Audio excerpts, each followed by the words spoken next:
Hey now, Briterion Bollection, Season 2. Season 2. 2! We back. Beaches, yachts. Thanks for being part of the Briterion Bollection gang. We got 23,000 subscribers on YouTube. Good lord. Let's keep that up. Briterion Army. Yeah. We haven't done one for a minute, right, Kris? Several minutes. You've been in Utah. I was sick. Are you alright? Yeah, A lot of motion in the ocean over there. So it's nice to finally get back at this. I was thinking of a good theme for the summer, and I was thinking, how about we do summer movies? Like either movies that were summer blockbusters or movies that like give you a summer vibe. So when I thought of summer blockbusters, I'm like, okay, well, what can I go to? Looking through my Rolodex of film history. And I was like, well, I remember one summer I had a great time in the theater watching the movie we're going to talk about today.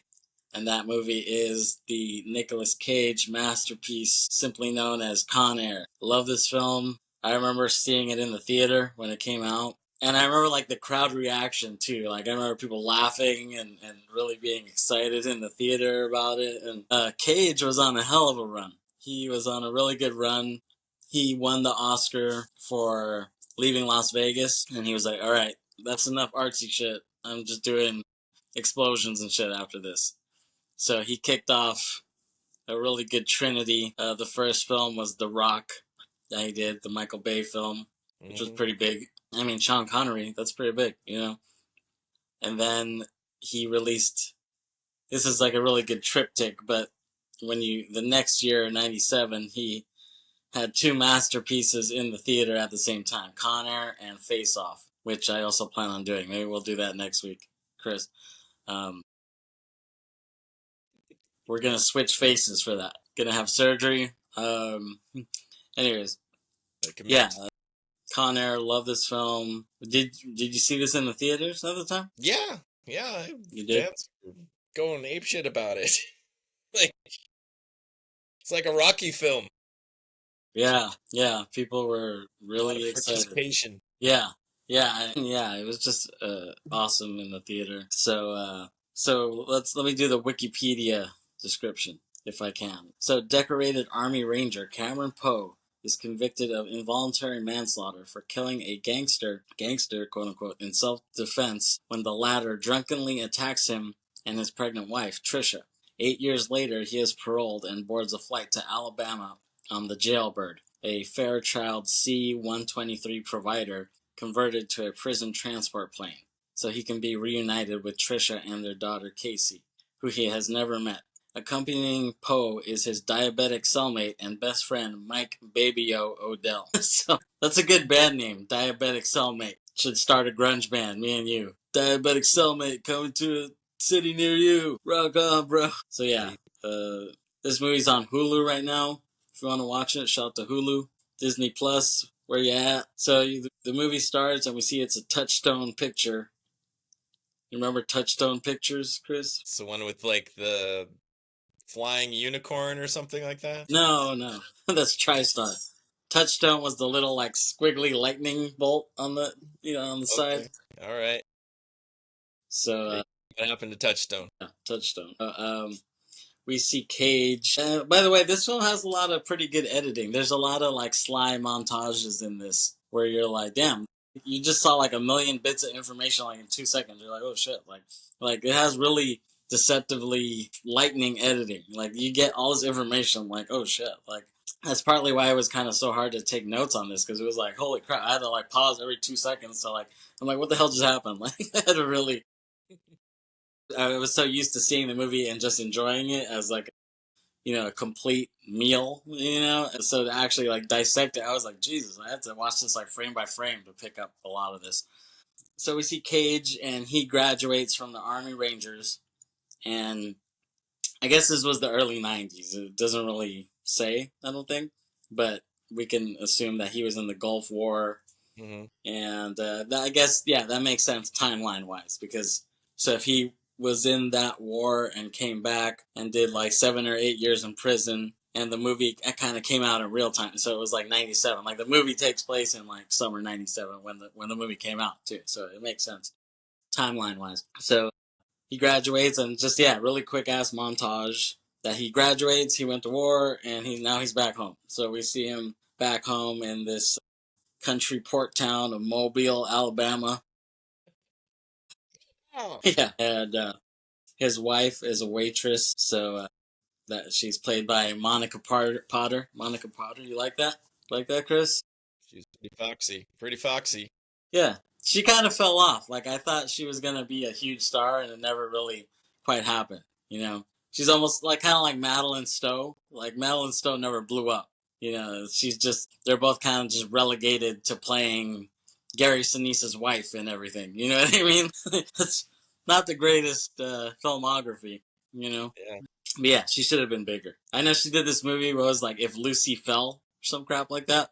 And it was like her with different guys, and one of the guys was like not Diego Luna, Gael Garcia Bernal, and it was just weird. It was just weird. I don't know. Her career never really panned out. But she still gets work. You still see her in random shows and random ass movies. Like I said, playing Gary Sinise's wife and everything, you know? Typecast. Yeah, exactly. Lovely wife. Yeah. A nice shirt, by the way. Rocking the Madness. Yes. One Step Beyond. Yeah. We both saw them, right? You saw them somewhere? Yes. Yes, Just they were recently, amazing. right? Yeah, saw them at Coachella many moons ago, but still saw them. So yeah, his wife, played by Monica Potter, is a waitress at this restaurant bar, and then Poe walks in. Cameron Poe walks in. She sees him. They hug. They kiss, and he has this cheesy ass accent. I freaking hate his accent. It's like Casey. He studied to do that accent. He went down south. Yeah, I mean he's pretty south to learn that accent. Well, I love Cage as an actor, and sometimes he kind of does shit just to be cheesy, and I feel like this is that situation, you know? Because have you heard of his acting style? It's nouveau shamanic. That's his acting style. So he's like a nouveau shaman, and he's like trying to conjure up these spirits inside him, you know? But he's great. I love it. But yeah, he walks in, and some drunk jackasses at the bar is saying he would give half his life to be with that woman. And Cage, like, she's pregnant, so Cage listens on the womb. And he's like, oh my god, Casey. So we can see that she's pregnant, and they slow down. And then that drunk asshole walks over, and he's like, Trisha Poe, is this your Officer Huckleberry? And Poe is like, Pias. He looks at him, like, gives him this, like, death stare. But he's, like, trying to hide it, and that dude walks away, but then Trisha is like, oh, he's a regular. And then the guy's like, yeah, regular hound dog. So Poe is like, sorry, but this is a special occasion. I'd like to spend it with my wife. And the guy's like, listen, Sergeant Dick. And he throws like some crumpled dollar at him and tells him, get me and my boy some drinks. He's just fucking pissed off. He's Pias, but his wife tells him he's not worth it. He's not worth it. Cameron Poe. Terrible name. Terrible name. Yeah. What, we're trying to give props to Edgar Allan, or what? Yeah. I don't know. I guess just trying to show that Southern influence from Virginia, you know? I don't know. Yeah, so Poe doesn't try to fight the dude because of his wife, tells him to back off. And the drunk bastard, he's like, chicken shit. It's because of pussies like you we lost in Nam. He's like, I'll tell you that much. And he just walks away, but Cameron's pissed off as he's slow dancing with his wife, and she's like, you had that look in your eyes again for a second there. You look like that guy. I was hoping that the army made that guy grow up. And he said, he has. And we hear that. Yeah, we hear that. That's like their theme, that Trisha Yearwood. Smash hit. Perfect theme song. And there was like controversy at the time because Leanne Rimes did a version too. And I guess Leanne Rimes was going to do the song, but then Jerry Bruckheimer or some shit didn't like how she did it, so he got Trisha Yearwood to do it. And they both had two versions on the charts, and people were like, who the hell did the song or whatever? Like, there was a controversy with that.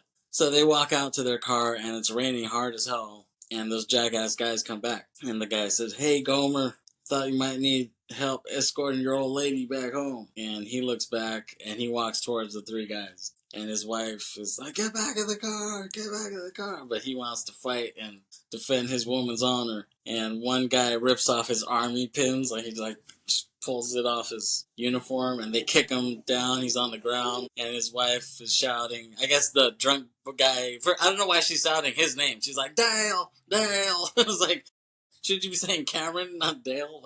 Why is she shouting his name?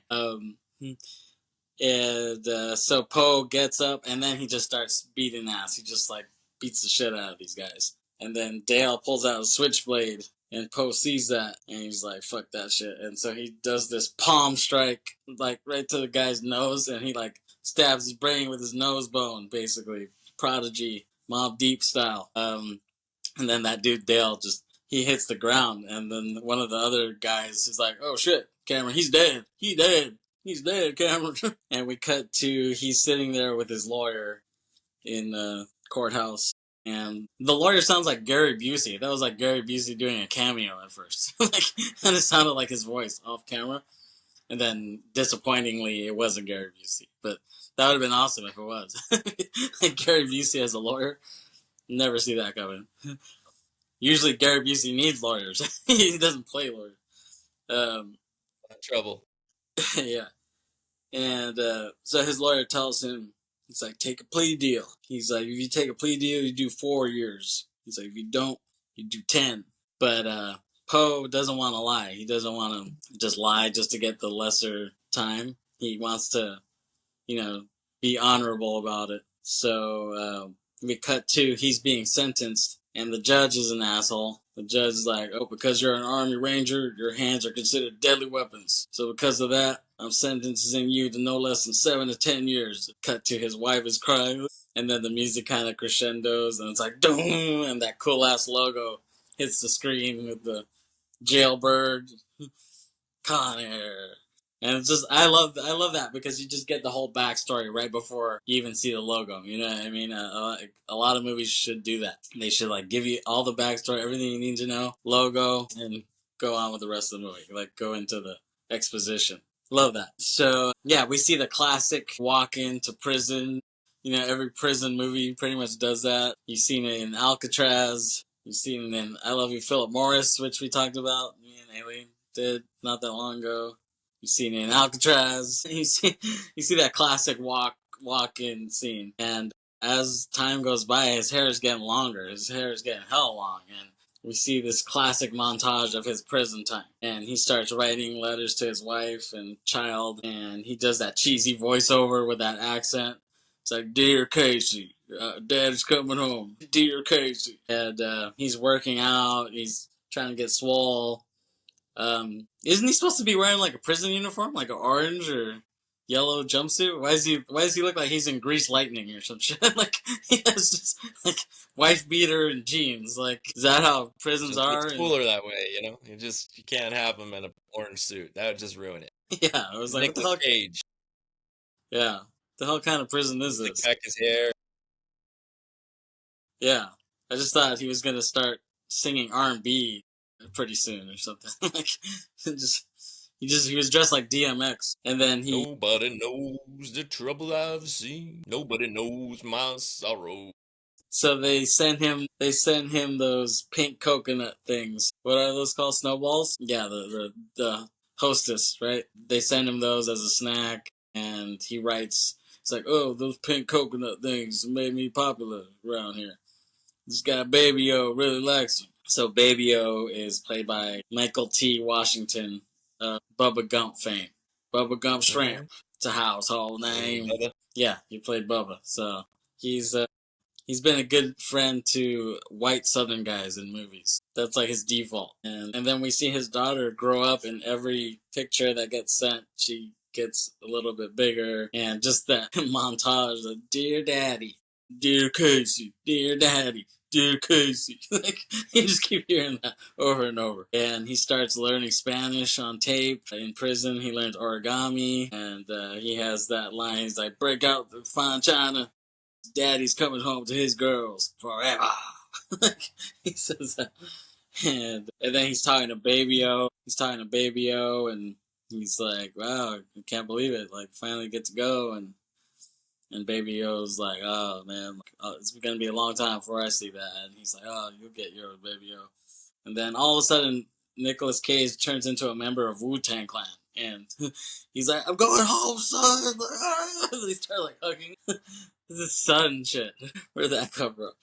And yeah, we hear Casey. My daddy's coming home on July 14th. My birthday is July 14th. And what were you saying? What was the significance of that? Like that you were saying? A French Revolution. They freed all the prisoners from Bastille. Big revolution. Yeah, Bastille Day, right?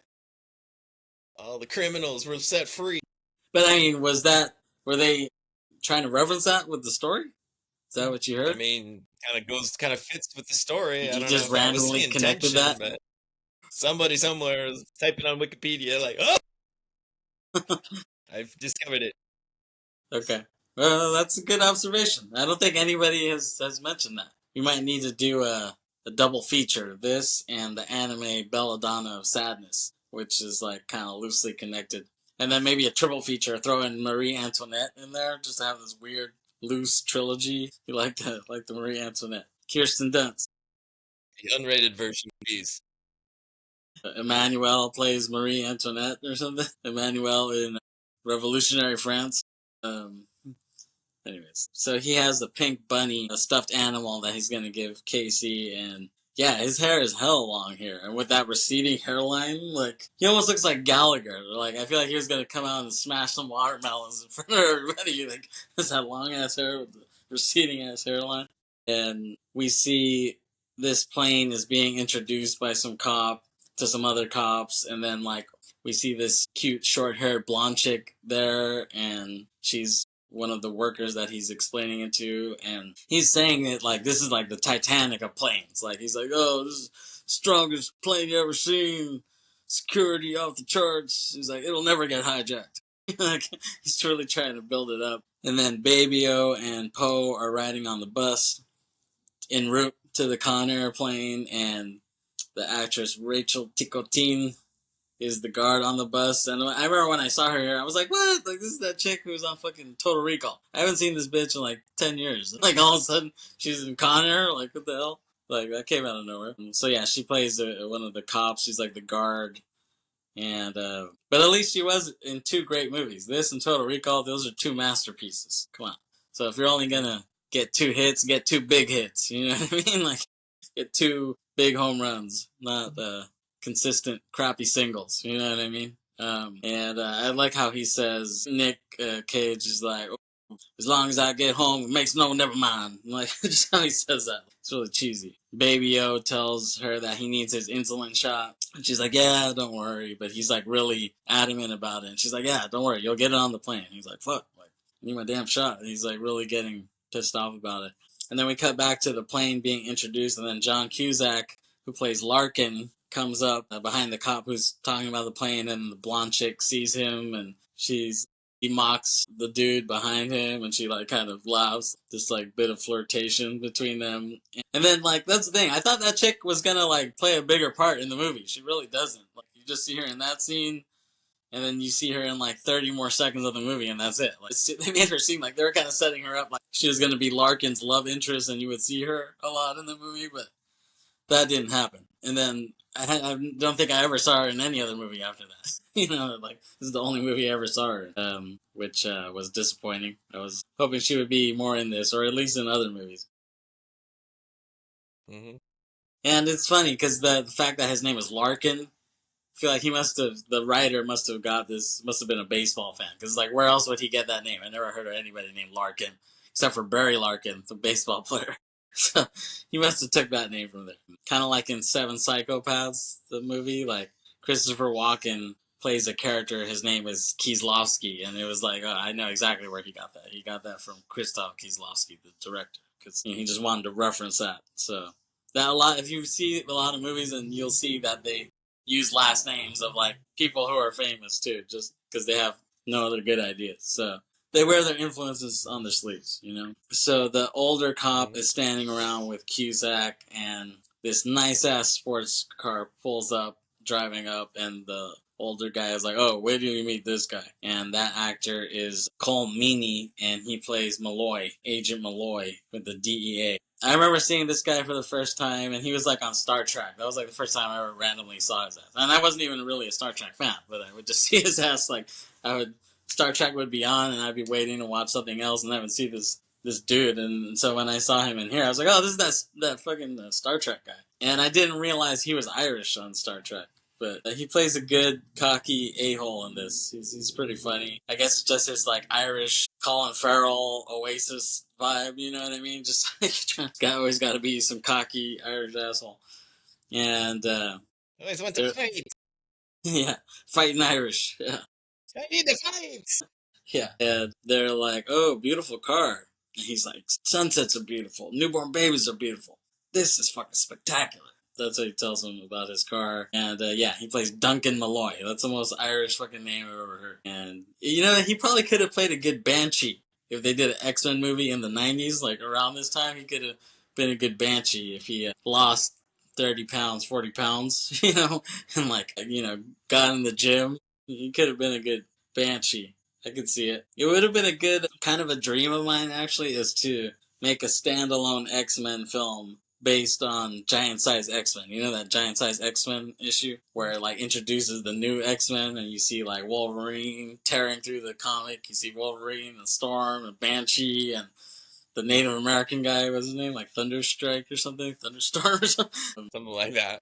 Yeah, Thunderbird. That's his name. Bear. Yeah. Thunderbird. And Nightcrawler, you know, but you see the older cast on top, like that. You know, I would love to do a standalone Giant Size X-Men film where we see those guys come in. And if I did this in the 90s, I would have casted Cole Meany as Banshee. I think he would have been good. Yeah. But, so this plane that they're talking about, it's supposed to land in Carson City, Nevada. And Duncan introduces his agent, Sims, played by this Hispanic guy. I don't remember his name, but I remember seeing him on Dexter. He was on the Dexter, the show. And the plan is to get information from Sandino, who's the son of this drug lord.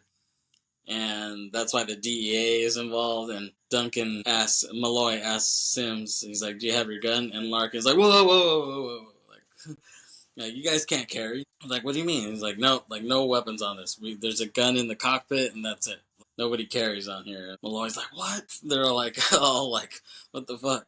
He's like, no. He's like, we need to keep the peace. No guns on here. And so they reluctantly give up his gun to Larkin. And it almost reminds me of The Simpsons. I think there was one episode where someone had all these guns, and they're like, okay, give me that gun, and that one, and that one. Like, pull out all these different guns. Like, fine. Like, keep giving all these guns to the guy.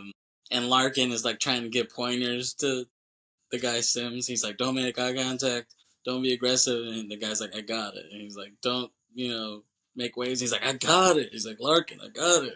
He's like, all right. He's like, you got it then. All right. So then Larkin introduces, like, the all-star criminals and murderers who are going to be on this flight. So, like, we see each guy coming down, and he, like, points them out. He points out, like, their stats like it's a baseball card. He's like, we got Billy Bedlam. He's like this white trash-looking dude. And even though the actor is really this Jewish guy, but he did a good job pretending to be white trash. And so he's, like, saying, oh, he's a mass murderer, caught his wife in bed with another man, and drove to another town to kill her whole family and her dog. And then we see Diamond Dog, played by Ving Rhames, and he's like an Afrocentric terrorist dude. He blew up a meeting of the NRA. He wrote a book in prison, Reflection in a Diamond's Eye. And I like how Cusack, he's like, they're talking to Denzel for the movie. Like, it's just kind of funny how he says that. And then we see Cyrus the Virus, played by John Malkovich, the great John Malkovich, and he says your favorite line, like, they say he killed more men than cancer. He's like, but he did good inside. He earned 2 degrees inside prison, and then we see, like, the actual plane, and the guy's getting on, and there's the jackass cop. I think he's like Guard Falzone. That's the guy, and he's inspecting their mouths before they get on the plane, and they lock up, like, all the heavy hitters, like Cyrus and Diamond Dog. They lock them up in these cells on the plane. So they're all like individually locked up, and then we see Dave Chappelle walk up, who plays Pinball is his name, and he walks up to Guard Falzone, and he's like, "You're one skinny Negro." He's like, "Open your mouth," and then he opens it, and he's like, "Ooh, it smells like someone shit in your mouth." And he's like, "He told me he loved me," and then he's like, "Get the hell out of here!" And he just pushes his ass on, and then Poe comes on screen, which is a very prophetic scene. Poe comes out, he gets off the bus, and he looks up, and you can feel him like taste freedom for the first time. You know, that cheesy. He closes his eyes. And Lloyd's like, "Who's that guy?" And Larkin looks him up. He's like, "Oh, Larkin, he's a free man hitching a ride home. He's a nobody." That's what he tells him. And so, like, it's funny that he calls him that, but he ends up saving the day, right? No stats on this guy. Yeah, he doesn't have any... 3 kills, that's it. 1 kill. Not even... Yeah, 1 kill. Yeah. Not the best, not the most fearsome dude there. So Poe walks up to get inspected by Guard Falzone, and Guard Falzone sees a picture of his daughter in Poe's chest pocket, and he's like, "What's this shit?" And Poe's like, "That's my daughter." And he's like, "No personal belongings on this plane." He's like, I don't care if it's a weeping mama Christ." He's like, "No personal belongings on this plane." And he's like, "Just to let you know, I'll be getting that back." He's like, "Are you telling me what I will or won't do, numbnuts?" And he's like, "You heard me." And then Rachel Ticotin, she's like, hey, like, back off. She has to, like, come in and break it up. And they're, like, staring at each other. Yeah, they're staring each other down as, like, Poe walks into the plane, and he's, like, looking up, pissed off at him. And then Baby O walks up, and Guard Falzone's like, "Oh, look at this fashion statement. Do-rag's gotta go, homeboy." And, like, pulls off his do-rag, and he's like, "Oh, like, I need my shot." And he keeps saying that.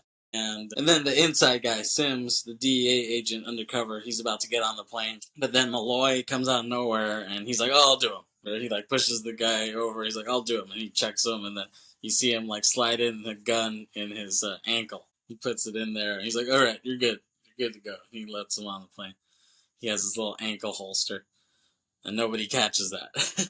nobody else paid attention while he was fondling him. You know what I mean? They're like, "Oh, he's got it, he's good. Okay, we don't need to pay attention." And then Chappelle Pinball is sitting down, like, he introduces himself to Poe, and there's a Native American guy sitting next to Pinball, and Chappelle, he says a lot of racist shit here. He says a lot of racist Native American jokes that I don't think would fly nowadays. It is kind of funny, the shit he says, but it's very politically incorrect. Yes. And then Cyrus meets Johnny 23 and speaks to him in Spanish from his little cell. And Johnny 23 is played by Danny Trejo, your boy, Machete. He's a great actor. I mean, I first saw him in From Dusk Till Dawn. Badass. Yeah, From Dusk Till Dawn.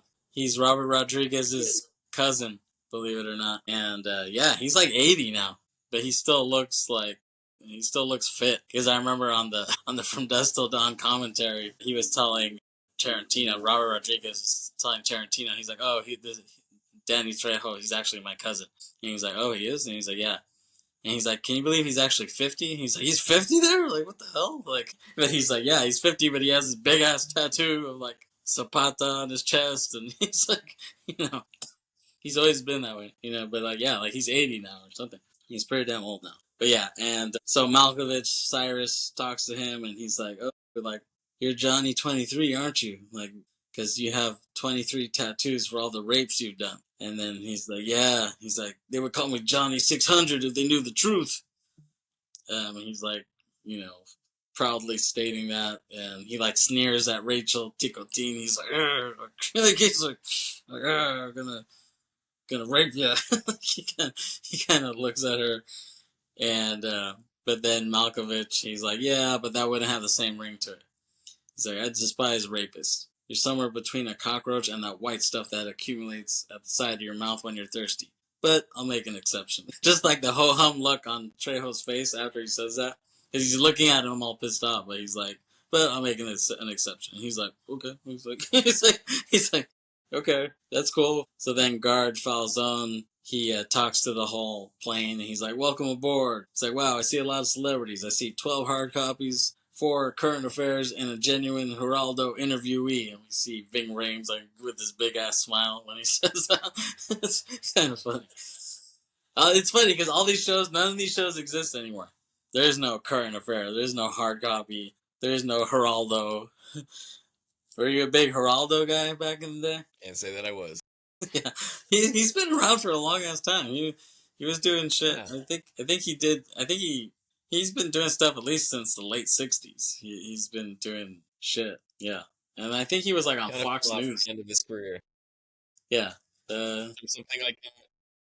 Yeah, that was yeah in the '80s. It was like 84, 85. He had this big ass special. That was the end of his career. Yeah, pretty much. And then he was relegated to like Maury Povich type of shows after that. And then they're like, okay, just get the hell out of here. Yeah, he was like, we're going to open Al Capone's vault. And he had the whole world on edge tuned in for this. And like, we're going to open Al Capone's vault. And they waited like 3 hours. And then they finally opened it and there was jack shit in there. They're like, all right, we opened it. Like, there's nothing in here. It's horrible. Yeah, it was really bad. Yeah, it was really bad. So yeah, and that dude, yeah, he's talking about all the celebrities, and then he sees this neo-Nazi guy sitting there, and that neo-Nazi guy just like spits in front of the cop, and he's like, "Fuck you, pig!" And Falzone just like elbows the guy's head, and he's like gagging bags, Nazi muff, like he says, and yeah, he knocks the hell out of him. And then we see Diamond Dog pulling out some needle out of the skin of his palm, like he starts pulling something out, and you're like, oh wow. Like, that's kind of ingenious. I don't know if anyone's ever done that. Like, hiding some shit in your skin. Because I feel like they wouldn't check something like that. So that's pretty smart. And so they pull it out. He pulls it out and picks the cuffs. And then Chappelle starts coughing up crap. And Poe looks over like, what the hell, are you alright? And he starts coughing up and spits up a bag. And inside the bag is a match and lighter fluid with a small plastic vial, and he opens it and starts shooting it onto the Native American guy next to him. And the guy's like, "What the fuck are you doing?" And Chappelle says, "Hey, Chief, if you make it through this, please try not to hold a grudge." So he lights a match and he throws it on. He's like, "Oh, what the fuck?" And he's on fire, and like all hell breaks loose at that point. So Rachel Ticotin is trying to put out the fire. And then Chappelle walks around and he takes the keys from her, like while she was leaning over, and he opens Diamond Dog's cell, and guard Falzone gets his ass kicked by Cyrus and Diamond Dog. They just beat his ass, and everyone else is cuffed, so they can't do anything. They can't intervene, and Baby O is just concerned about his insulin shot. He's like, oh shit, like, don't fuck up my insulin, like you do whatever the hell you want, but don't fuck up my insulin bottles. And then Rachel Ticotin is kicking Chappelle's ass. Diamond Dog kills a guard, and then another guard tases his ass. And then like Cyrus is cheering. He's like in the cell, and then they let him out, and the co-pilot takes out a hidden gun, that gun that's in the cockpit, and he walks outside, but then Cyrus comes right at that same time and just grabs the co-pilot's hand, and he shoots and kills some other white inmate guy. And then he takes the gun, he like grabs it and points it at the guy, and he kills the co-pilot. And then he goes to the cockpit and he tells the guy, hey, we'll kill you. Like, tell the ground control everything is okay, and if you don't, we're gonna kill you. And the pilot's like, well, without me, you have no one to fly the plane. And he's like, I never think that far ahead. And he's like, fuck. So yeah, he tells ground control, oh, it was a little turbulence, but we're good. And then Cyrus goes to the front of the plane and talks to everyone. He's like, hey, everybody, I have the only gun on board. Welcome to Con Air. And the look on Cage's face is just like it's just a sad, disappointed look on his face. Casey, I get home to Casey. Yeah, he's like, yeah, like, but he looks up. He's like, it's gonna be your birthday. Yeah, wanted to give you the pink bunny. I want to give my wife the pink bunny too. Yeah, down the rabbit hole. Yeah. Actually, I think she could have played a good Alice in Wonderland. When she was younger, she would have been perfect with the blonde hair and yeah, if you just put the blue bikini. This is a revisionist Alice in Wonderland in Tampa Bay. Wow, that's a different kind of movie there, I think. Anyways, so Speaking of rabbit holes, yeah, but yeah, Back on like that. track. So that whole scene, like that was pretty good editing because there's a lot of chaos going on in that, and it somehow makes sense when you see the whole thing as a whole. Gotta watch it. There's so much going on. Yeah, it's like all the shit A going on. Like, rewatch. whoa. Yeah, and you're just like, whoa, shit! Like somehow that all cut together, and yeah, and so we cut to that short-haired blonde chick. She's at ground control, and Larkin comes over. He's like, "What the hell was that?" He's like, "What the fuck?" And she's like, "It was just a little ruckus." And he's like, "A little ruckus?" And she's like, "Yeah." They like the pilot said everything's fine, and she's like, "And here's your baby." And she like points it on the thing, like, "Dude, dude, dude." It's like beeping fine. But Larkin is like skeptical, and I like that ruckus. It reminds you of Breakfast Club because it was like, what was that ruckus? Like, what ruckus? Like, he's like, there was a ruckus, and we see Diamond. He's dragging a cop, and he's like, damn, this pig is heavy. He's dragging the cop, and they let out Billy Bedlam, like, because Cyrus is like, oh, if we let you out, Billy, you're gonna play nice, and he's like, probably not. He's like, oh, okay, oh well, I'll open it. And so they let out Billy Bedlam, and Pinball is letting out Baby-O. He's like taking off his cuffs, and he's like, hurry up, man, I need my insulin shot. And he's like, yeah, like, hold your damn horses. And they let out Johnny 23, and he sees Rachel Ticotin handcuffed to the gate, and he says, I got a spot on my arm just for you. He's like really into it. He's like, I'm gonna use your whole body to get pleasure from you. Like, he tells her that, and then Poe intervenes and pushes him off her. And he's like, this isn't happening. Not now, not ever. And he's like, oh, it's happening. It's happening. It's happening right now. And then Malkovich comes out of nowhere. He's like, hey. He's like, no. He's like, can you fly, Johnny? And he's like, no. He's like, well, you keep that in mind, because if your dick jumps out of your pants, you jump off this plane. And he's just like, he's just like seething from hearing that. Cyrus asks the pilot how many guys are coming off the plane in Carson City and how many guys are coming on. And he says 6 are supposed to get off. And Pinball says, oh, I know 3 of these guys. 3 of these are black guys who are supposed to get off. He's like, I don't know who these other 3 are. And Cyrus tells him, okay, well, go find out, dumbass. And he's like, okay. And so he looks around, and then Billy asks Cyrus, he's like, Carson City, the law is down there. Are you out of your mind? And he's like, according to my last psych evaluation, yes. And then he just laughs. But he says that in a really like John Lithgow-y way. Like, he has that same kind of accent that he had in Cliffhanger. It's like when you couldn't get one of these guys, you went to the other guy. It's like, I need a creepy white guy, but Malkovich isn't available. All right, Lithgow. And vice versa. Like, Lithgow isn't available, what's the next creepy white guy I can get? Okay, Malkovich. Perfect. Yeah, it was like either one or the other. And so yeah, and Diamond Dog, he's talking to the plane, kind of. He's like, if you just stick with us, he's like, we're gonna go to a non-extradition country. He's like, I'm talking sandy beaches, umbrella drinks, and dirty naked freaks. One guy's like, well, who's doing the paying? And Cyrus says, our employer, Francisco Sandino. And so he's this drug lord, and I guess he's gonna work a deal and have all these guys like kind of work for him. And so that's the plan. And we'll see what happens if they get to that. So, and then Malloy's guy, Sims, comes out of nowhere, and he grabs Chappelle, and he puts the gun to his head. And they're like, and he's like, who the fuck are you? And he's like, I'm DEA, bitch. And like, Poe is like, cool down, boss. And then Cyrus grabs Rachel Ticotin and puts a gun to her head. And then he's like, the DEA guy, so you think I care about that little bitch guard? And he's like, I'm DEA, you know what the fuck that means? And Cyrus is like, the next time you choose a human shield, you're better off not choosing a 2-bit Negro crackhead. And so Poe tells him, like, he's like, back off. He's like, back off before somebody gets killed. And then we see this like redneck convict guy on the side who's kind of like, looks like he's about to attack the DEA guy, but the DEA guy can't see him. And Poe was like, you're in a situation you can't control, right? And the guy's like, you think I can control this? And then the redneck guy comes out of nowhere, and the dude gets scared, and he shoots the redneck guy. But then Cyrus comes out of nowhere and shoots the DEA agent, and that dude just falls on his knees, and he just like looks up, at Poe, and Poe's like he shakes his head again as he sees him, and he hits the ground, and he dies right there. And Cyrus is pissed, but then he goes up to Poe. He's like, "What's your name, convict?" And he's like, "Poe." He's like, "Nice work, Poe. Truly nice work." And that's what he tells him.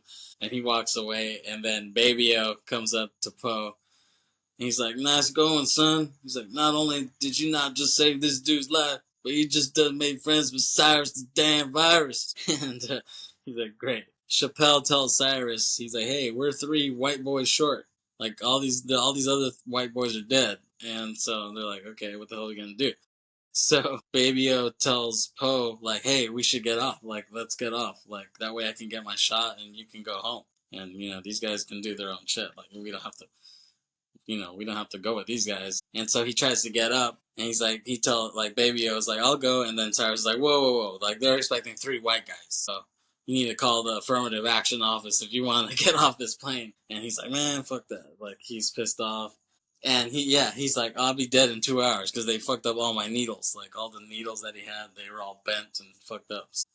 I mean, when you think about it, it's a syringe. That's a pretty brilliant invention. Like, that's how you're able to take in medicine like that. Otherwise, like, if syringes didn't exist, like, how would you be able to get that stuff? You know what I mean? Obviously, people use it for drugs as well. It's good and bad. Mm-hmm. But yeah, like, you have to give credit to what a great invention that was. And so Billy says he's not getting off because he's serving 8 consecutive life sentences. And then Cyrus is like, "Well, the pilot is white." And Billy's like, "We can't get rid of the pilot."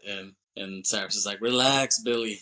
Welcome to the machine." That's what he tells him. It's a nice little Pink Floyd reference. Welcome to the machine. And Cyrus goes to the cockpit, and the pilot says, "Carson City says we have a hell of a sandstorm down there." And Cyrus is like, "Perfect." And the pilot, Cyrus walks out, and the pilot kind of looks at the camera. He kind of like looks at the camera. He's like, "Crazy." He says that. And we cut to some cops that are in a prison cell. I guess it's in Carson City, and they see some white powder on the floor, and they're like, "Oh, I think it's cocaine or something." And they see a divot in the wall, and so they start kind of digging it, and the wall is like falling apart all easily. Kind of like Alcatraz. Alcatraz, they did that too. They had this soft-ass wall that they used to patch it up, so they wouldn't notice. And they used spoons to dig it out, Escape from Alcatraz, that's a pretty damn good movie, too. We should talk about that one sometime. So back on the plane, they're going to put on these sand suits and masks and on the guys who are getting off the plane. But then Poe decides, I want to stay on the plane, actually. And Cyrus and Diamond Dog are pissed off, and Cyrus is like, "Wow, a minute ago you couldn't wait to get off this plane. Like, all of a sudden you want to stay?" And he's like, "Yeah." He's like, "Well, I got 15 more years. I'd be kicking myself if I blew my chance at an umbrella drink and party freaks." He's like, "Okay." So Cyrus, he doesn't really push back. He's like, "Okay, switch him with another guard." Yeah, and so that's what happens. He takes clothes off a dead convict, and Rachel Ticotin tells him, like, "Hey, you should get off this plane. Like, think of your daughter and leave the plane." But then he's like, "Well, what would my daughter think if I just left you here to get violated?" And so he's like being stubborn about it. He wants to help out. He wants to be the hero. So yeah, you can see he's a good guy. He's trying to be a hero, and he could be selfish and look out for himself. But I think that's why we end up cheering him on, because it's like he's looking out for his friend. He's looking out for this woman, who are pretty innocent people, and he's trying to fight the bad guys, but he's like trying not to get caught at the same time. So you really do cheer for him as the story goes on. And they pull in the guard from the beginning, Guard Falzone, who was talking all this shit, and he's all bloody. And Poe sees him, and he takes his daughter's picture out of his chest pocket. He's like, "I told you I'd get that back." And he's like, "Fuck you, trailer trash." And he's like, "My mama lives in the trailer." He's like, "Now put those on. I just saved your life." And Poe takes the shirt off the dead DEA guy. He sees that he has this strap around his chest. It's like some device, and he turns it over, and it was like recording everything onto a tape, which is so inconvenient. Like, how bulky is that? Just having this fucking Walkman, like, basically right in your chest or whatever. Like, I don't know how he lasted that long with it on. And so, yeah, Poe takes that out, and he puts that on that guard Falzone, but then they tape Falzone's mouth so, like, he can't say anything, so they don't know what's going on. And the cops, they're back in that prison cell, and they call Larkin, and they tell him they see a lot of weird shit down here. And then the plane lands in Carson City, and then the actor MC Gainey, he plays the character Swamp Thing. He gets off the bus, and Cyrus pretends to be a guard. He has the whole sand suit on, and he lets Swamp Thing onto the plane. And the guys who come off this bus and go onto the plane, it's a motley fucking crew. You got Swamp Thing, you got this big neo-Nazi guy, you got the gay guy who was in Hackers, which I love that fucking movie. The gay Puerto Rican guy. Like, he only did shit at that time. He did, it was like mid-90s, mid to late 90s. That was his run. I don't remember seeing him in anything else. But he was always pretty good. Because he did Hackers, he did Dangerous Minds, and he did this. And that's a pretty good run of movies. He made his presence felt. Every time you see him, you're like, oh, I know that guy. That's that gay dude from Hackers, that Puerto Rican guy from Hackers. Which we should talk Hackers sometime, Chris. And then you got Sandino's son. And then last but not least, they roll out this guy. Action. So last but not least, you see them roll out this guy in a stretcher, and he has a mask, and he looks like fucking Hannibal Lecter. You're like, who the fuck is this guy? And they're like, oh my god, it's Garland Green. It's Garland Green. They're like really building it up. They're like, oh dude, this guy. And then Baby O is like, oh, he killed 30 people all along the eastern seaboard. It's like, they say his murders make the Manson family look like the Partridge family. And then Poe is like, well, he's on the right flight, he says. And yeah, they put him on. And we don't see who it is just yet, who plays the character, but we see that he's kind of a small, skinny dude. So you're kind of like, okay, well, this guy does that much damage? Like, okay, that's interesting. And speaking of Hannibal Lecter, so we go back to that prison where there's these cops, and they're like, they find this like puzzle thing. And it's like this Last Supper picture with the eyes cut out, and they call Larkin, and then Larkin, like, he somehow figures this puzzle out in 2 seconds, that if you put the eyes over the part of the book, you can, like, comes out with a code that you can write down. He figures this complex ass shit in 2 seconds. And so I feel like here they were trying to throw in like a bit of Usual Suspects, a little bit of like Silence of the Lambs, like trying to put in this like thriller aspect into this fucking blockbuster action movie, you know what I mean? So that they're trying to give it a little bit of mystique kind of to it that those movies had. And then Larkin, he sees a letter, and he's like, it's in Spanish. It says from Bogota, Colombia. Swamp Thing gets into the cockpit, and apparently he has a pilot background, because he's like doing everything, and Chappelle is like, so, like, you know how to fly a plane? He's like, that's right. And then he's like, you've done this before? He's like, that's right. And Chappelle is like, damn, it's amazing what you white trash know. He's like, that's right. Like, the guy says that again. And Chappelle goes out, and he's also dressed as a guard. So he walks around, and so basically it doesn't, you see him do it. You don't hear them tell him to do it, but he basically takes out the transponder from that plane, the prison plane, and he's like looking for another plane to kind of dump it off in. And all of a sudden he finds the plane, and he kind of throws it in, but then this black chick who works there comes and sees him, and she's like, what are you doing here? And he's like, he's like, I'm a cop. And he kind of flirts with her, and she's like, well, you need to leave. And he's like, no, I'm from the Department of Erect Corrections. That's what he says. And then it kind of cuts out. And later you see the plane start to take off, and Chappelle's like, oh shit, like, they're leaving me. So he runs out, and he's trying to catch up with the plane, and it's taking off, and then he's running next to it, but then you kind of see him get like sucked up, and then you see the Native American guy there. He's like, ha ha ha, he's like laughing at him, and he's like, fuck you. like he got his revenge on his ass, right? And so Larkin, he's doing that eye thing, trying to get that code, and he's like, meet cars, and he's like, meet Carson City. He's like, yeah. He figures this whole complex ass code out, and then he freaks out. He's like, don't touch anything. And so he runs out, and then of course the stupid ass cop is like, oh, he said not to touch anything. And you're like, oh well. And he opens it, and then the whole thing fucking explodes and kills everyone. and almost kills Larkin. Like Larkin ducks down, and then he looks up, and there's like this metal blade, like shrapnel, like right above his head, and he's like, "Oh shit!" So yeah, stupid ass cops opening up boxes when they're told not to. Stupid. Um, so the agent walks up to Cyrus in the cop uniform. This random agent, and Cyrus sees all these cop cars driving up. So then he just shoots that agent right in front of him, and Poe sees that and he shakes his head and he gets back on the plane and tells the pilot to fly out. Cyrus is like, "Go, come on, let's go." And they're like, "You're not clear for takeoff." And then Swamp Thing's like, "Nobody out here gives a flying fuck." So get it, flying fuck. And then yeah, it's funny. And then Sandino asks about the tracker of the plane. He's like, "Oh, don't these planes have trackers?" And they're like, "Yeah." He's like, "Yeah, it would be a pity if we had one on here." And they notice like it's missing. He's like, like he's like, "Oh, I see, I get it." Yeah. And on the ground, Malloy asks Larkin, "Oh, what happened to my agent?" And they're like, they told him, "Oh, they got him." And Malloy's like, "What?" He's like, "Yeah, he's dead." And he's like, "Fuck!" Like he's hella pissed off. And he's like, "Your guy carried a gun and he got himself killed." He's like, "No, you got him killed, fucker!" Like he's really pissed off. So then Malloy's like, he wants revenge. Instead of she wants revenge, he wants revenge. So like he's like, I need to get my ass over there. And then we see the plane again, and Garland is still caged. And Diamond asks Cyrus, "Oh, what do we do with this guy?" And Cyrus is like, "I don't know, but this is no way to treat a national treasure."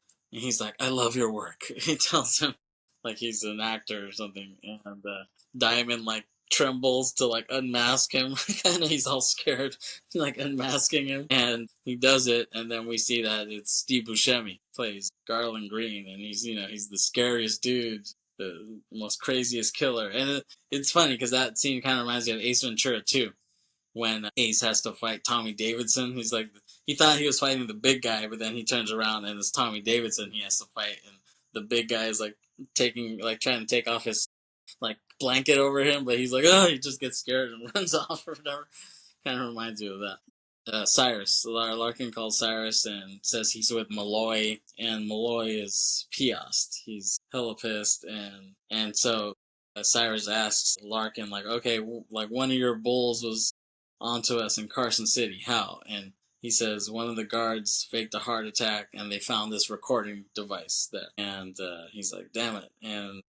And then we see Mrs. Poe, Cameron's wife, and their daughter. They're in some office, and then some agent comes and tells her that there was a slight problem with her husband's flight, to say the least. And then, yeah, and then Diamond Dog sees Poe just on the plane, and he's like, "What are you thinking about, hillbilly?" And he's like, "Yeah, what am I thinking about?" He's like, "Oh yeah," he's like, "I was thinking, what's a black militant like you taking orders from this white boy for?" And he's like, "It's a means to an end, my white friend, the means to an end." He tells him, and then Larkin tells Malloy, he's like, "I think we have an ally on that plane. Like somehow, someone tipped us off on all these little things." And the guard Falzone said that there's an inmate named Cameron Poe, and he put the recording device on it. And Malloy's like, "An ally?" He's like, "These guys are criminals, murderers." He's all pissed off.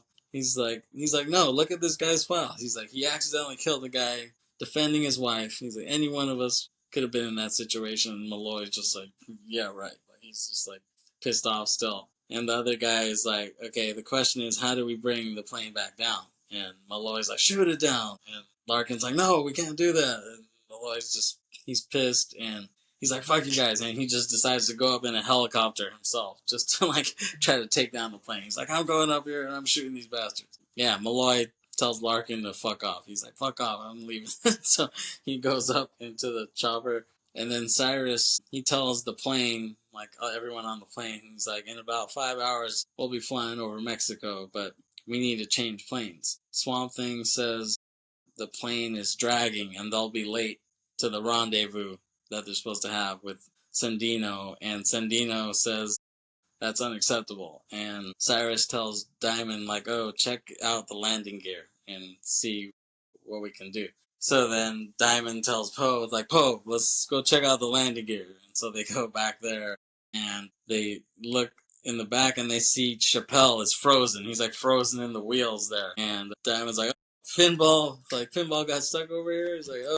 And he's like, cut him loose. He's dead weight. And Diamond is looking at something, and then Poe, he finds like a Sharpie or something, and he starts writing. He starts Larkin, plane, learner, feel. He starts writing, and Diamond's like, hurry up, hillbilly. And then he keeps writing, and he's like, hurry up. He's like, he doesn't give him any fucking time to do anything. He's like, hurry up. And he keeps writing, and then he looks over, and he's like, hillbilly, gotcha. And then Poe's all scared, and then he's like, hurry up, man. And then he's like, all right. And he finishes writing, and then he just tosses Pinball out. He just throws him out the plane. And then we cut to we're on the ground, and we see this older couple driving around, and the summer days playing in the background. It's like on the radio. And some bird shit lands on the guy's car. And he's like, damn it. He's like, every time I get the car washed, some bird shit falls on it. And his wife is like, well, they say it's good luck or whatever. And then all of a sudden, boom, like this freaking dead Dave Chappelle falls on their car, and other cars crash into them, and they're somehow okay. They got really lucky that he didn't land right on top of them. He landed like right on the hood, and you could see his face. Yeah, that was a pretty realistic looking dummy. It looked a lot like Chappelle. And then on the plane, Billy Bedlam confronts Poe, and he's saying, he's like, your story isn't making any sense. He's like, you were in the queue? He's like, yeah. He's like, but you said you were doing 15 years. And he's like, yeah. And he's like, well, if you're doing 15 years, that would have put you on North Block. He's like, I never seen you on North Block, you know. And but then Poe tells him like, hey, like, he's like, there's a bunch of assholes I never seen on North Block, so just fuck off. And he's like, all right. Billy is kind of skeptical of it, but then Garland sees that whole thing, and he's like, he has anger issues. Like, you can blame it on his childhood, trauma. You never, who knows? And then he says all the stuff, and Baby O is like, what's wrong with him? Poe says, my first thought would be a lot. Like, that's what he said. And then we cut to Poe's wife meets Larkin, and he's kind of saying, okay, well, I want to talk about your husband. And so back on the plane, Diamond is wearing some white shades. He looks all cool, and Billy's like, oh, where'd you get those rims, man? Like, it's just weird to hear him trying to talk like slang. It's just cheesy. And so Diamond is like, oh, personal shit's down below. And that gay dude is like, hey, those are mine, or whatever. Like he stole those shades from the gay dude. And then he's like, finders keepers, bitch. He tells him that, and then he's like, man. Like, he says that. And then Larkin asks Poe's wife, like, oh, why do you think he wouldn't get off the plane? And she's like, oh, I have no idea. Like, and he's like saying, oh, well, some inmates don't want to leave prison. They get so used to it. And she's like, oh, he wouldn't do that. He's been writing letters to us every day. He's really looking forward to going home.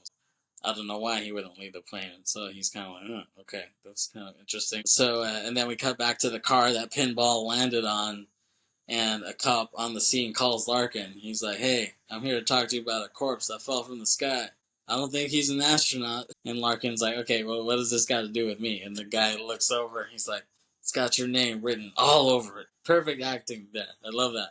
Like, he did a really good job. Like, and it's just funny that he says it like that, because his name is literally written on it, right? So then Larkin storms out. He's like storming, and he calls Malloy, and he tells him, like, hey, these guys are going to Lerner Air Base. And Malloy's like, what? No. He's like, you're full of shit. We got to read on them. We got the transponder. We're following them. And obviously he's a dumbass, and he won't listen to Larkin. So Larkin's like, no, it's gonna go to Lerner Air Base. And then Malloy's just like, fuck out, Larkin. And he just hangs up the phone. And so Larkin goes to like the pilot area, the hangar, and he sees some guys there. He's like, hey guys, I need a plane or a chopper ASAP. And they're like, hey, like, so do we, but we don't have any. And he's like, shit. He's like, I need to get to Lerner Airfield in 50 minutes. And they're like, hey, well, if you have a fast car, you could make it. And he's like, like he walks around and he sees Malloy's car there. And he's like, perfect. So he takes off in Malloy's car, and he just hauls ass to the airfield. He just has his foot on the gas the whole time. No brakes at all. He just hauled ass over there. And Larkin, well, we see Billy, we cut back to the plane and we see Billy reading a letter that Poe got from his daughter. And he's holding the pink bunny. He figured him out. Because he's found out that everyone's personal shit is down there. So he snooped around and he found that. And Poe sees this and he's like, put the bunny back in the box. And Billy says, yeah, like Billy's like, I knew he was a punk. That's what he says. I knew you was a punk. He's this Jewish guy playing a white trash guy, and he's talking like he's black. Like, what the hell? Just weird. And they get into a fight there. They get into it, and then Poe kills his ass. Like, there's like some metal rod sticking out, and he just like pushes him into it. And he's just like, oh, shit, and he dies there. And he's like, why couldn't you put the bunny back in the box? He tells him, and great line. Yeah, and then Poe comes back, and Garland knows that he killed him or something because he tells him, he's like, most people kill out of necessity, but the great ones, they do it for the love of the game. The great ones like Manson and Gacy and Ted Bundy, like he's making it seem, he's glorifying them like they're baseball players of yesteryear. You know what I mean? Like they should be doing HBO documentaries on this shit or something like that. And yeah, and Poe was like, don't talk to me. He's like, I'm not like you or them.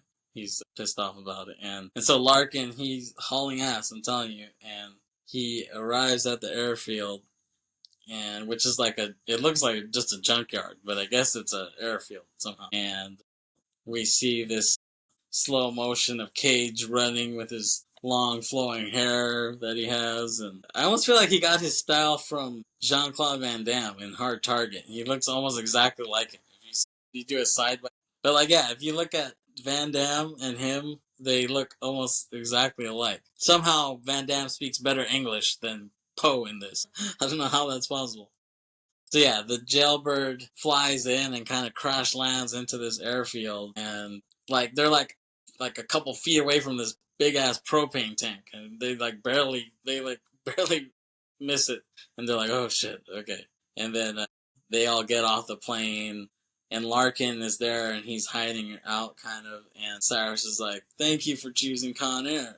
And Cyrus asks Sandino where the plane is, and but like he asks him, but he doesn't answer because some guy runs up out of nowhere. And he's like, "You stupid sons of bitches! Like, what the hell are you guys doing?" And then he gets closer and he sees they're all like convicts, and he's like, "Oh shit!" And so he runs off. He runs out, and then Cyrus tells Johnny 23 that he's like, "Go check out the tower and see what's going on." And then Poe is with Baby O and Rachel Ticotin like still on the plane, and they're trying to get him up. But then Ticotin tells Poe, like, just go. Like, come on, like, you need to give up on this. Like, just let us die here. And Poe was like, no, like, I'm going to get you that needle. And we see Diamond, he's about to shoot some of these cops that they had, who they did the switcheroo with. But then Poe was like, no, like, don't. Like, we need them as hostages. And Diamond's like, what do you care? And Poe was like, I fucking hate cops, and he like kicks them in the back just to like sell it, But then he's like, how well do you know this Sandino? He's like, we shouldn't give up our only leverage. Having these guys as hostages gives us some leverage in the situation. And then Cyrus comes in, and he's like, what the fuck do you care? They're kind of questioning it, and Diamond is just pissed off, and he's just about to shoot the cop right then and there, but then Cyrus is like, no. And he's like, Nathan. He calls him Nathan. He's like, Nathan, stop.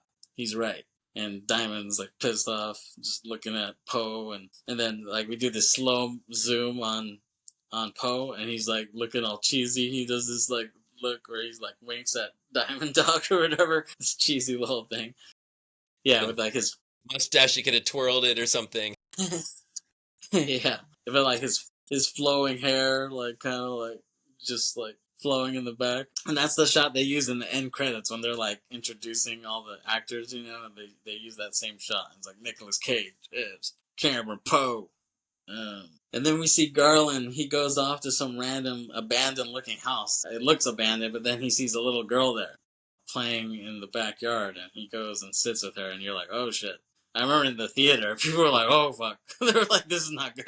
Yeah. What's gonna happen here? Yeah, I remember they're like, "Oh fuck!" Like people in the theater were He scared. wore a girl's head as a hat. Yeah, exactly. What?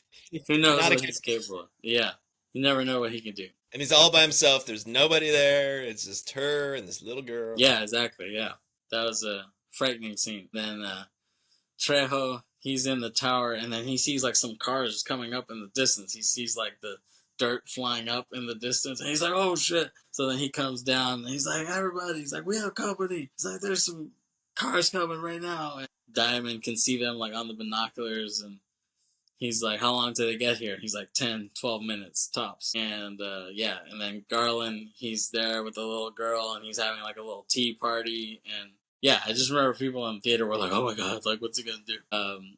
And then Poe Poe is like running around. You don't know what the fuck he's doing. He's like kind of trying to hide, but he's also kind of trying to sabotage the bad guys, but then he still wants to make it look like he's on their side, so he's just like all over the place. And then he runs into the hangar and he sees the plane is there, and then these Colombian guys are just there, and he's like, "Whoa, like what the hell?" And then, but for some reason, he starts calling them "Essay" or whatever. It's like, dude, these guys are Colombian drug dealers. They're not like, cholo dudes on the side of the street. And then Larkin comes out of nowhere too, and so those guys pull guns on Poe, but then Larkin comes out of nowhere and he gets a gun and shoots them down. And he's like Poe was like, "Oh, I figured it out, like Sandino is trying to screw Cyrus over, and he's trying to like fly out on his own." And Larkin is like, "Well, if you can't trust a South American drug lord, who can you trust?" And Poe tells Larkin that he can't leave his friend behind, and Larkin's like, "Oh, I knew you were a good guy. You're just always in the wrong place at the wrong time." Poe was like, "Fuck you, Larkin." He's kind of like about to walk away, but he's like, "Whoa." He's like, "I talked to your wife and daughter." And he like turns around. He's like, "You talked to Casey? You saw my Casey?"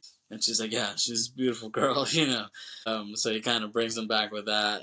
And then the little girl is with Garland, and she's like, "Are you sick?" And he's like, "Yeah, I am sick." And she's like, "Why don't you take medicine?" He's like, "Oh, like there's no cure for what I have." And she's like, "You want to sing?" And he's like, "Sing?" And she's like, "Yeah, do you know the whole world in his hands?" And he's like, "Yeah, I know that song." And she's like, "He's got the whole world in his hands." And he starts kind of singing too. And then police and the military are on their way. They're driving their asses over. They're hauling ass too. And the convicts are like trying to pull the old plane. They're like trying to do something with it. And then Sandino runs out, and he's like, "Oh," he's like, he while they're in the middle of that, he runs to the hangar, and he sees all his boys are dead. He's like, they're all shot there. And he's like, "What the fuck?" And he goes into the plane, but the pilot is still there. And he's like, "Vámonos, let's go." And he's like, "Okay." And so the plane starts taking off, and it basically just, runs through the hangar door, and like Cyrus sees that, and they're like, "Hey, what the fuck are you doing?" Cusack is like running around. He's like jumping over shit. He looks like fucking Jackie Joyner Kersey. He's like doing hurdles over all this shit. Like, what the fuck? He's a lot more athletic than I thought he would be. And he jumps into like this crane. So as that plane is like about to try to gather steam, he uses the crane to just like stop it or whatever. And Sandino's like, "What the fuck are you doing?" Like, he gets stuck, and then that plane ends up like crashing into the gas station there, and it like almost blows up there, and Sandino has to kind of crawl out all bloody, and Cyrus sees him, and he's pissed. He's like, "What the fuck, Sandino?" And then he's like, "I was going to pick you up, Cyrus." And then he's like, "No." And Cyrus has a cigarette, and Sandino's like, "Sai." And then he's like, "Onara." And he throws the cigarette into the fire, and into the lighter fluid that's around, and then it just explodes everything. And it's like horrible CGI, too. This is like almost as bad as the first Mortal Kombat. Like the CGI, he's like, "Ugh," and you could just... Yeah, Terminator 2 had way better CGI than that. And that was like 5 years before. 6 years Human before. Torch from 1994. Yeah. Or the first Human Torch. Way back. That was. Yeah, that was pretty bad. Really bad CGI. And that wasn't even released, that movie. That's how bad it was. It never saw the light of day. Yeah, exactly. And then Poe, when he throws the cigarette and it like goes and burns him, and then explodes everything, and explodes the gas station, And like Poe, he runs away from the explosion. It looks like a scene straight out of fucking Hard Target. I swear, if you just do that side by side with Jean-Claude, they have the same fucking look. And then he jumps through the window right when the shit explodes, and it's like perfect timing. And then he rolls under this car, and he sees an old man there hiding. And he's like, whoa, and he's like, oh. He's like, I'm scared, and he's like, oh, I'm not gonna hurt you, old man.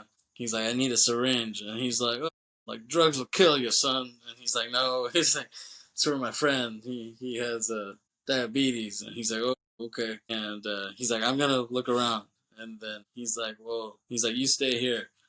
And he's like, well, that's easy for you to say. You don't gotta take a piss. I guess that old man has been holding it. So then Cyrus is trying to get weapons for everyone. Like, all the cops are getting closer, so they're, like, all loading up. He, like, finds all these weapons, and they're all loading up. Everyone has, like, a fucking bazooka coming out. All these fucking weapons. And he tries to game plan. He's like, okay. He's like, he has a stick, and he's pointing at shit on the ground. And he's like, okay, here's us, here's the plane, and here's the cops. And some dumb guy's like, what's that? He's like, that's a rock. And he's like, oh. And then the gay dude comes up to Cyrus. He's like, what can I do? And he's like, oh, like if anybody gets through there, scratch their eyes out. And she's like, yes. I'm like, yeah, I can do that. It's kind of fun. And so, yeah. Listen, 10 to 12 minutes. I'll listen 10 to 12 minutes. What? Or maybe even what less. happened in that time? Yeah, no, I know. Yeah. All the cops who are coming. Yeah. And so they finally do get there, and it's just a full-on war. It's just a bloodbath between cops and military and these convicts. And they're just, like, shooting mad rounds at each other, and grenades and bazookas, all kinds of shit at each other. And then Danny Trejo was like, ooh, like, let me take advantage of this. While they're fighting, we get back in the plane, see what I can do. So he goes back onto the plane. He sees Rachel, Ticotin, and he's like, oh, okay, it's happening now. Like, now it's happening. And Baby O's like, no, stop. But he's like dying, and he's like, yo. And he's like crawling, trying to crawl to save her. It's like, dude, you're not going to fucking do anything. Like, he's like, Danny Trejo's like all naked. He's like, so it's the clothes practically off. And then Poe is just driving around, like, doing his own shit. And he's like, trying not to be seen by Cyrus, but then we see him. He like he ties the plane, the jailbird. He like an anchor. He ties it down so that it won't take off. And then Poe goes in and he punches the shit out of Trejo. He just sees him. He's like, ah! And he just knocks his ass out. And he bashes his face like against the gate in the plane. He's just like, he just bashes the shit out of him. And he stops him. He stops the rape yet again. And then Malloy shows up, and he's like, what the fuck is going on? And we see Garland walking back to the plane, and he has a doll that the girl had, and everyone's like, oh my god, like everyone's in the audience is like, oh my god, he did the unthinkable. And it's like, how did he walk onto the plane so calmly? Like, someone would have shot his ass. Someone would have seen and shot his ass, I think. Somehow he was able to walk hella slow and just get on the plane so comfortably. He got on that plane more comfortable. Mentally disturbed. He's got a doll. There's something wrong with him. They don't want to hurt the guy. He got on that plane more comfortably than the average person who gets on a plane. Like, he got on it just easy as hell. And then so, like, they notice they're trying to take off, and they're like, what the fuck? Why is it not taking off? And then Cyrus and Diamond notice it, and it's like, what the fuck? It's tied. So they, like, shoot it off, and they, like, liberate the plane. But then there's like ropes around it, and then the ropes like sling through the ground, and they wrap around this like shack garage, and it grabs a hold of Malloy's car, and it hooks on, and then the plane takes off, and the car is flying in the air, like attached to the plane. And the guy is like, hey, isn't that your car, Malloy? And he's like, no, it can't be. I left mine at the office. And Larkin is just kind of like smiling as he sees that. And then as they keep flying, the car crashes into this tower and just flips and lands right in front of Malloy and Larkin. And he looks at it and he sees that ass kicker license plate that he had. And he's like, fuck. And he's fucking PS. He's like, fuck! And he yells at Larkin. He's like, fuck you! he's so fucking pissed. And then we hear this, and so Sweet Home Alabama kicks in on the soundtrack, and then the gay dude is dancing like in front of everyone. He's dancing, and then we hear Garland. He says, define irony. A bunch of idiots dancing in a plane to a song made famous by a band that died in a plane crash. And yeah, I remember in the theater everyone was laughing. Everyone was like, ugh. But then I was like, you didn't even know this band. What the fuck are you talking about? Like, they were just laughing just because it seemed funny what he said, but I'm like, you guys don't even know this fucking band. Maybe 3 people got the joke. Yeah, exactly, yeah. And everybody else like, that's very obscure, yeah. So then Diamond, he kind of gives something, he passes like some note to Cyrus on the plane, and then Cyrus is like, okay, like, let me call a meeting. So he talks to the whole plane. He's like, hey, somebody alerted the police. Someone anchored the plane. And someone killed poor Billy Bedlam. It's like, so we have a traitor in our midst. But who is it, and how can we flush them out? And so he's like, I have an idea. So he takes out Rachel Ticotin, and he puts the gun to her head. But then Poe comes up, and he's like, oh, I did it. And then Baby O gets up. He's like, no, it was me. And they're like, and Cyrus is confused. And Poe is like, no, the insulin's gone to his head. And he's like, no, it was me. He's like, it was me, motherfucker. It was me, fucking Cyrus. And he like gets kind of in Cyrus's face. And then Cyrus is just like, all right. And so he just shoots his ass. And he shoots Baby O. And you don't know how serious it is. He falls to the ground. And Poe is like, oh my God, baby. He's like kind of crying. And then you hear Cyrus mocking. Because I guess he knows the whole thing. He read Poe's letters. So Cyrus is like, my daddy is coming home on July 14th. My birthday is July 14th. He starts like kind of mocking that. So Cyrus knows that it's Poe at that point. He's the traitor in his myths. And the door of the plane is like completely broken off. Like, that's crazy. Could it even fly like that? Like, that's some X-Men Blackbird shit. When like the back of the plane is like open, but those guys can fly. These guys can't fucking fly. So, and then, yeah, Cyrus, he has the bunny, and he's like, freeze, or the bunny gets it. He's like, gonna shoot the bunny. But then all of a sudden, Larkin and Malloy come out in helicopters behind him, and they come out of nowhere, and like, Malloy's like, shoot the fucking plane, and Larkin's like, no, don't shoot the plane, like, don't. And they're kind of arguing with each other, but they're in 2 separate choppers, and Poe walks through everyone. He's just like, I guess he's so pissed off that anyone who gets in his way, he just like punches the shit out of him. And then some neo-Nazi guy tries to shoot him, but he misses, and then he punches the shit out of that guy. And then he just goes into the cockpit, and he locks Cyrus like in this back area, like he can't get through to the cockpit. And he goes, and then the gay guy tries to jump on Poe, but then he just like bitch slaps him, and he just falls down. And then Poe enters the cockpit, and he tells Swamp Thing, he's like, land this plane. And he's like, well, where's the virus? And he's like, well, I'm the new captain now. And so by now the plane is hella close to the Vegas Strip, and they're going to have to land there. But Swamp Thing tells Poe, like, hey, like, this engine is shot to shit, so this is going to be a crash landing. Like, everybody better hold on to their ass. So, yeah, you can see the Strip is right there, and it's nighttime at this point, and then it starts to descend, and then it just hits the Hard Rock Hotel. The guitar, like, breaks the guitar, neck of the guitar, and it just starts, like, rolling through the streets. It's, like, hitting buildings and crap and destroying all this crap, and it goes to, like, the Sands Hotel and Casino and just, like, crashes through there, and Cyrus is Pias, so he wants to, like, he knows the game is over, but he, like, wants to kill Poe out of, like, posterity. He's like, damn it, Poe. He's like, fuck you. He's, like, about to shoot him. But then the plane crashes even more so, and he kind of, like, everyone kind of falls down, and then the cops are surrounding the whole place. And we see Poe on the ground, and he looks like he's dead, kind of. People get closer, and then he turns around, and he gets up, and he isn't dead, and he carries Baby O on a stretcher, and he's like, you'll be okay, man. Baby O seems okay.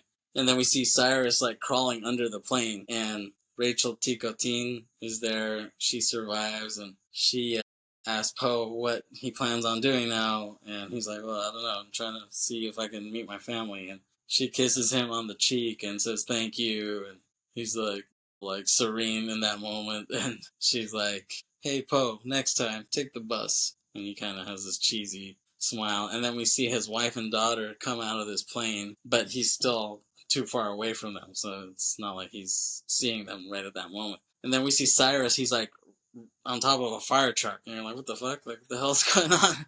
But then Larkin and Poe see him. They're like, oh shit. Like, and so they just hop on these random motorcycles together. Like, all of a sudden these guys know how to ride motorcycles, and so they just like take off after him. And then Swamp Thing is like driving the fire truck. He's driving it, and then Diamond Dog is there too, hanging out. Like, they got the whole band back together for this. And the fire truck goes into a tunnel, and Cyrus uses the water hose to shoot at him. And he's like, shh, like, trying to shoot them down. And Poe climbs onto the truck, and so does Larkin. And Poe is like hanging like a rag doll. He's on like the ladder, and Cyrus is like trying to knock him off the ladder with this stick that he has. But then Poe grabs the stick from him and he like stabs him in the ankle. He's like, "Oh fuck!" He gets him pretty good with his sharp ass stick, and then.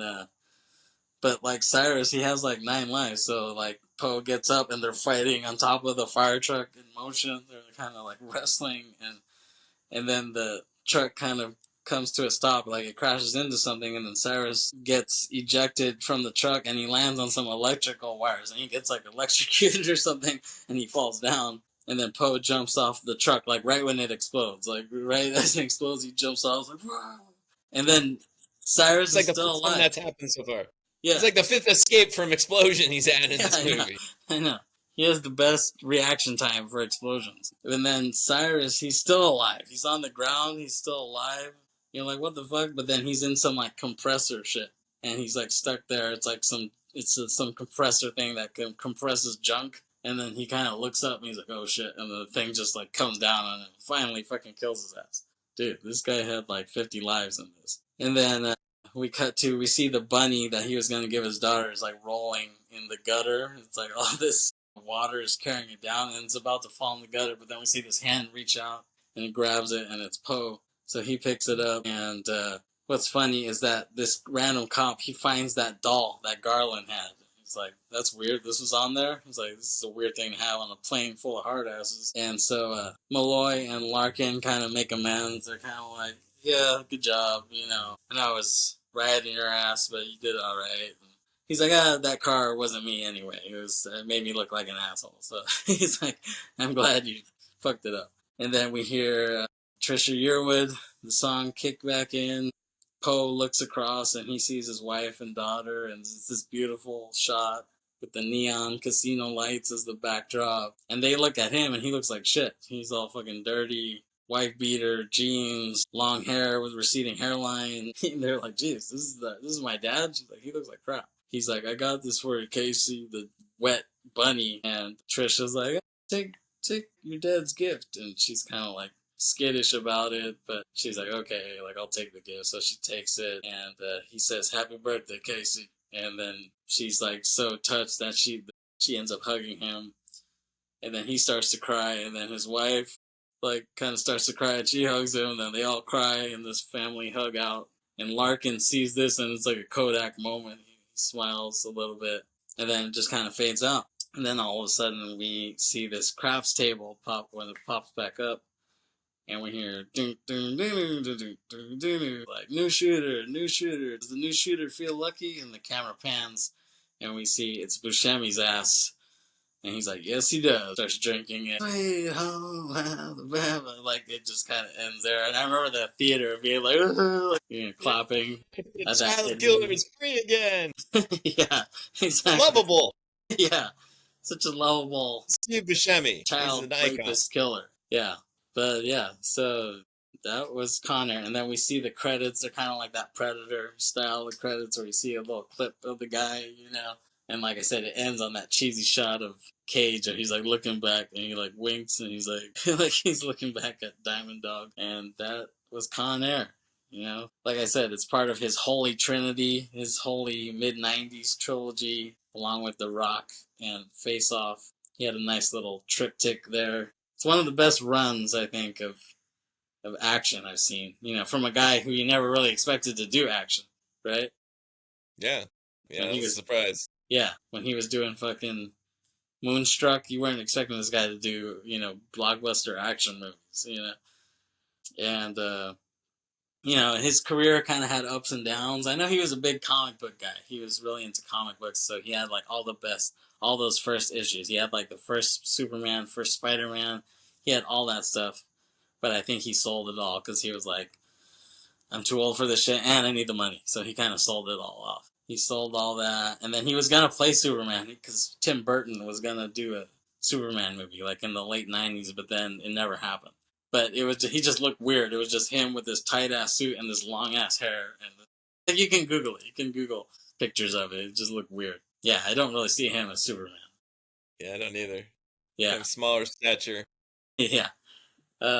his career has had kind of ups and downs, but to me, he's had a recent Cage assance. He's had some really cool stuff recently. I feel like when he did that Mandy movie, that kind of he was like, okay, I'm just gonna do these art house, grindhouse movies, and I'll do some B movies too. But he's had a good run with that, and probably my favorite was the self-reflexive, the unbearable weight of massive talent. That was just the shit. Love that movie. We should talk about that sometime. Yeah, great film. Any last words on Con Air, Kris? No, it's a classic film. Gotta check it out. Yeah, you can check it out on Hulu right now. On a big screen. You gotta see it on a big screen. Yeah, with all the sound and the noise and the explosion. Yeah, if there's a second run theater, like if you're in a big city or even a small city that still does like shows like classic films, you should try to check it if it's gonna play there. But especially if you're in LA or something like a Tarantino's theater, I'm sure he plays it a lot. You can watch that. He might even do a double feature or a triple feature with these 3 movies. You never know. But that would be a fun day to spend your day with Nicolas Cage. Yeah, for sure. Yeah. He's the man. Yep. All right. That's about it for us here. Thanks for tuning in to Briterion Bollection. Join the Bollect game. Follow us on YouTube. Follow us on Spotify. But don't follow us in general. Don't stalk us. Just follow us socially. Yes. Pleasure talking with you, Kris. Thanks for making the time for this. And we'll see you next time. Peace. Ciao. Late.